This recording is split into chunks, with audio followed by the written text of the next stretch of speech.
Dignitaires et militaires étaient réunis sur les Champs-Élysées à l'occasion des commémorations du 8 mai 1945. Comme chaque année, le président de la République ravive la flamme de la tombe du soldat inconnu à Paris dans le cadre de la victoire à l'Arc de Triomphe. Avant de repartir pour se rendre à Lyon et rendre hommage à Jean Moulin, Emmanuel Macron a pris le temps de saluer le public, les politiques et les militaires présents. Après une poignée de main à Elisabeth Borne ou encore au président du Sénat Gérard Larcher, c'était au tour de Nicolas Sarkozy d'être salué par le chef de l'État. C'est avec une complicité affichée que l'ancien président et l'actuel se sont mutuellement présenté leurs hommages à tel point qu'un geste amical, une tape dans le dos de la part de Nicolas Sarkozy est venu se greffer à leurs retrouvailles. Ce n'est pas la première fois que les deux hommes politiques se montrent chaleureux l'un envers l'autre, un sentiment souvent remarqué dans la presse.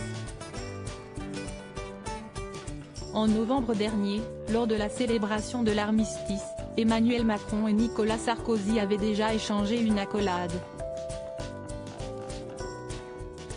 Du côté de la politique, l'ancien chef de l'exécutif et l'actuel se verraient régulièrement puisque le premier donnerait des conseils au deuxième.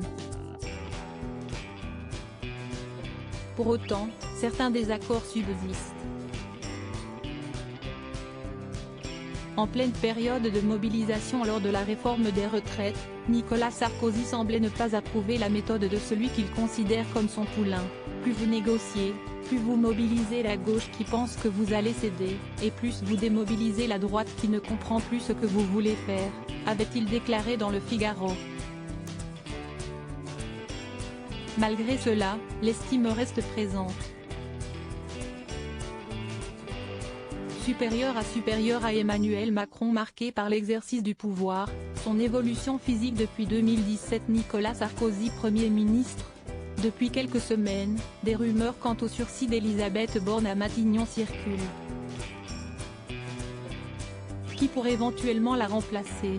En avril dernier, le nom de Nicolas Sarkozy était apparu dans l'Obs comme celui qui pourrait prendre sa place.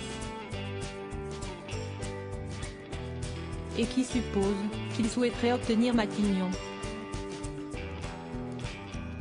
Toutefois, son entourage ne croirait pas à cette hypothèse et a démenti celle-ci auprès du HuffPost. Sarko numéro 2 ? Vous plaisantez ? A affirmé un ancien ministre de l'intéressé.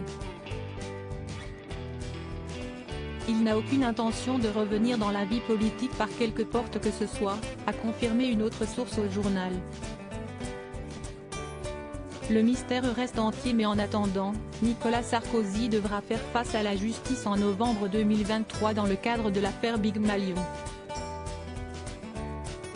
Article écrit en collaboration avec 6 médias. Crédit photo, Stéphane Le Mouton.